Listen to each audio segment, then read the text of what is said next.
The first sign wasn't loud. It wasn't a late-night text or a strange phone call. It was small enough to fit in the palm of my hand. A tiny silver packet of birth control pills. I found it the night before my wife Lauren was leaving for a 3-day work trip.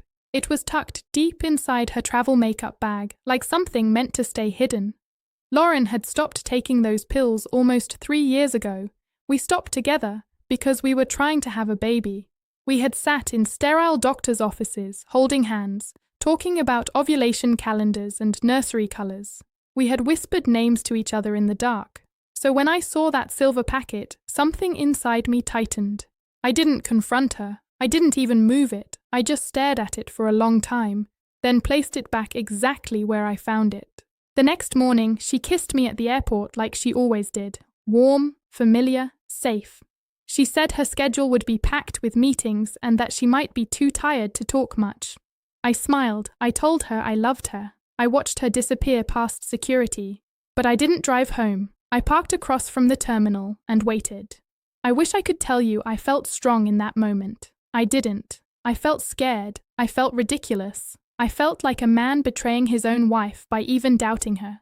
But something in my chest wouldn't quiet down. For the first time in our marriage, I needed to see the truth with my own eyes. When her flight landed, I kept my distance. That's when the second thing happened. Instead of heading toward her company's shuttle, she walked to the rental car counters. Lauren never rented cars on work trips. I told myself there had to be a reasonable explanation. Maybe the shuttle was late. Maybe plans changed. I followed anyway, far enough back that she wouldn't notice. She didn't drive toward the business district. She drove toward the beach. 40 minutes later, she pulled into a luxury resort by the water, not the main entrance, a private villa tucked along the edge of the property. And then I saw him, Eric, an old co-worker she always described as just a friend. He stepped out before she even turned off the engine. He smiled like he'd been waiting all morning. He opened her door. They hugged, not politely, not casually, but like two people who had missed each other. I sat in my car, hands gripping the steering wheel, telling myself I was misreading it. Maybe there was context, maybe. But then they walked through the gardens holding hands. They laughed over lunch on the patio, and later they went back inside the villa together with their bags. No hesitation, no secrecy, just comfort. That was the worst part, not the hug, not the holding hands, the comfort. They didn't look like two people making a reckless mistake. They looked practiced, familiar. I didn't storm inside. I didn't yell. I didn't need to. What I saw was enough. I drove home before sunset. The house felt different when I walked in, quieter, smaller. That night, I called a lawyer. He told me to stay calm, to gather documents, to understand my options before making emotional decisions. His voice was steady. Mine wasn't. Over the next 2 days, I organized paperwork, bank statements, property records. I packed a few things that were clearly mine. There was no screaming match, no dramatic confrontation. 2 days later, while she was still at the resort, she texted me, "Meetings are going great. I miss you." I stared at that message for a long time. Then I replied, "Travel safe. We need to have a very honest talk when you get home."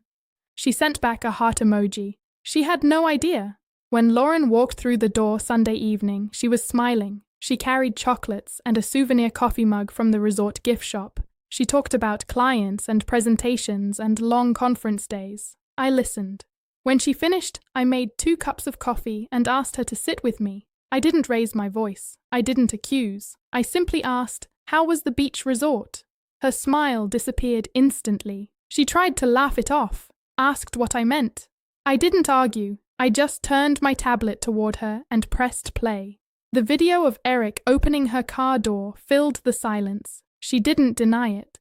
She just looked down and whispered, "I can explain." For the next hour, she did.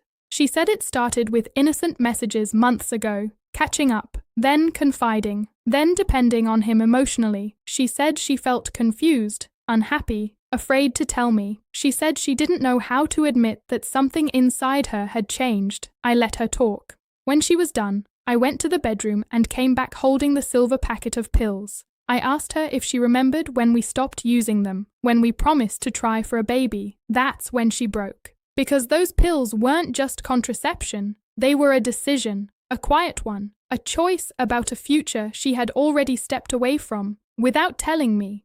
In that moment, I realized something painful.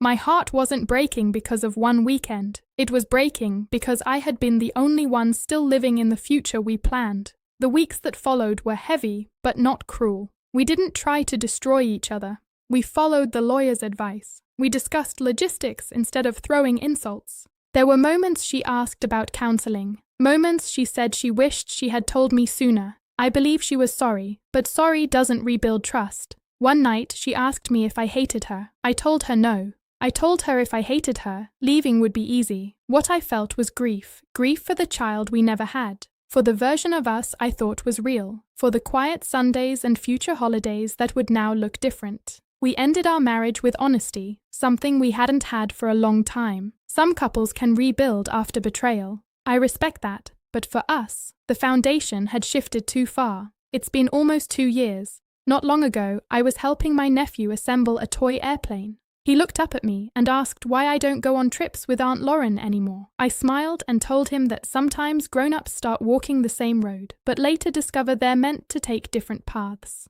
After he ran outside to play, I sat alone on the porch and thought about that weekend. The videos didn't end my marriage. They just revealed what was already gone. The real turning point wasn't catching her. It was choosing to trust myself, to believe that the quiet voice inside me mattered. I don't watch those videos anymore. I'm not angry. Anger is heavy, and I carried it long enough. What I keep instead is the lesson. Love can survive many things, but it cannot grow where honesty doesn't live. And sometimes the hardest part isn't discovering the truth. It's finding the strength to move forward once you do.